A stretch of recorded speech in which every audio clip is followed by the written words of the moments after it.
What When now? you decided to do dip Chewing tobacco. and you were sitting up, I can't hear what you when said. you were sitting up on the boat, and you and three guys You were were spitting chewing the- tobacco. Oh, that. Yeah. Well, you never get tired of sitting with that dumb can in your hand and spitting it. So we sat on the lifelines, our feet hanging over the side, and then you'd spit. And we pulled back into Espiritu Santos, and I guess the guy in charge of the side cleaning went around the boat to see how everything looked, and he got up around Mount 2, and you could see all those damn tobacco strain. So he knew what to do.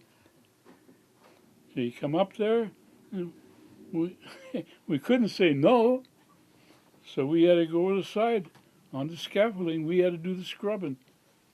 So that ended our chewing tobacco, which was good. I never really cared for that stuff.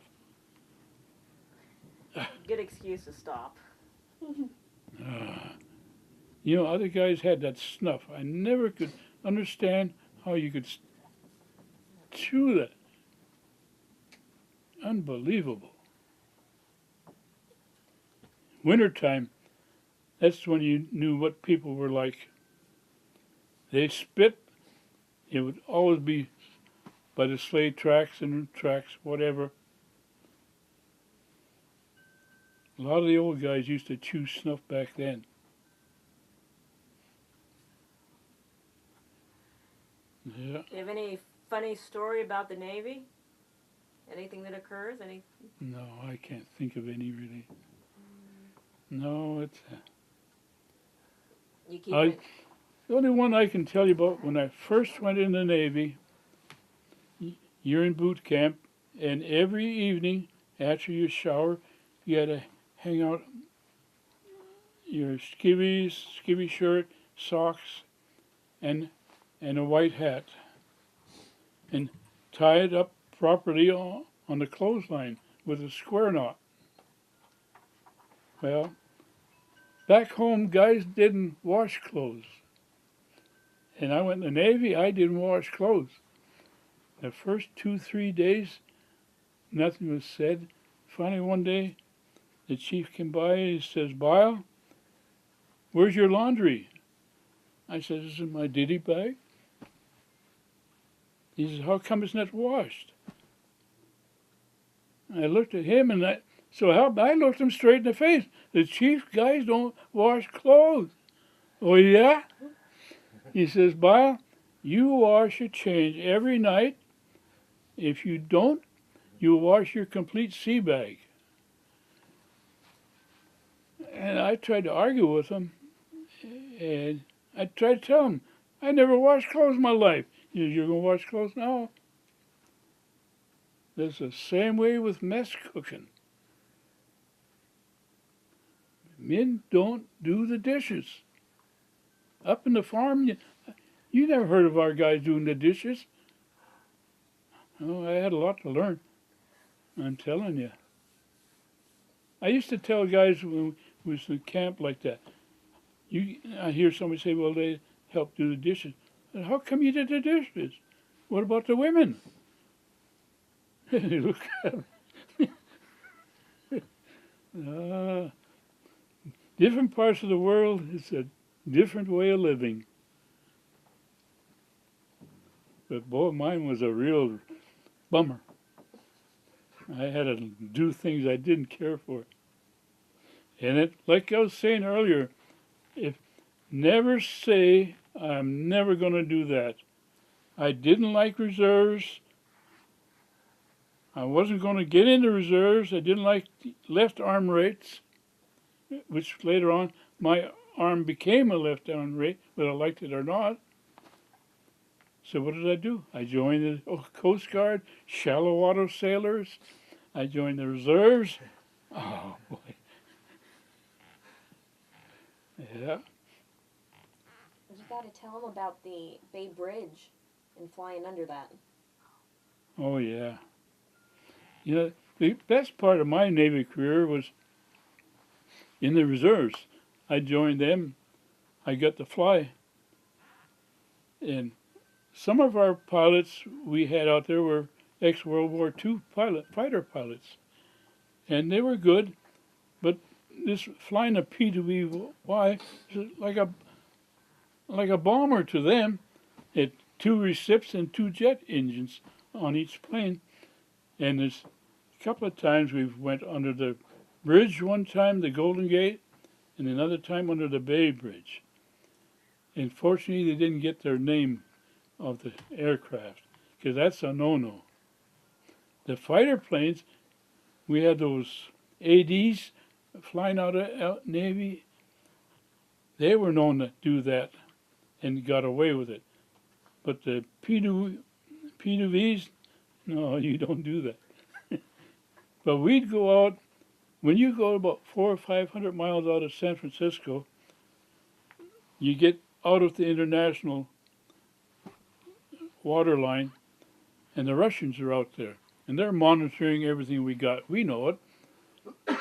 So we're told sometimes, try and sneak out there and surprise them. And they do that to get under the radar. You fly low. And sometimes, I swear, we're low enough where the props could pick up spray from the waves. And with this one guy, I swear he should have been a submarine pilot. Anyway, we'd get out on the ship, we'd have to come up like this to clear the ship. And you'd catch him with all the radar and everything sticking up like that. And it looked like a porcupine pulling his quills in. And then the old man would go around like that. He'd come and make a run right over the full length of the ship, as low as he can. He was the orneryest cuss on two legs. They're down there shaking their fists at us. Yeah. Yeah. You got to have some entertainment when you're out there. Yeah. Yeah, that was the best Navy part of my life that I put in, was flying in there. It was good duty. You know, we tried to get in during the war when we was down at Espiritu Santos, where most of the ships all gathered before we went up what they call up the alley, make our midnight runs. And we went over one day and heard a lot of talk. They needed gunners for the tail gunners in these, I don't know, was it a dive bomber or what it was. I don't remember the name of the plane. So this Air Force guy says, hey, if your old man will let you come over, we'll put you up there right now. Because we're both gunners at the time. So we went back to the ship. And the old man says, forget it. You guys not going nowhere. Which is probably a good thing. The life expectancy of a tail gunner was practically the third trip out, you got it. You weren't coming home. They had more tail gunners lost. Because the Germans were hitting them right off the bat. Yeah. But that idea of being a flying, that appealed to us. They're dumb kids, you know. So you were a flyer, or you'd go into planes, but also a scuba diver too. Yeah. So you had quite a few adventures. Well, I like that stuff. It's interesting. Yeah. Yeah. It's a...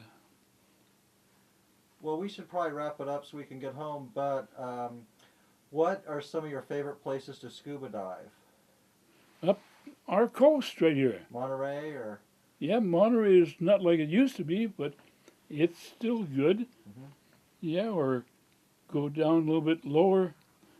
The next big bay down, I can't think of the name. Monastery Beach. Go in there. But when you go in there, make sure you know the weather report, because that beach can get rougher than a corn cob on the way out. And we've come out sometimes, and we got some of our show-off instructors we had with our... I used to belong to the Aquatudas Club.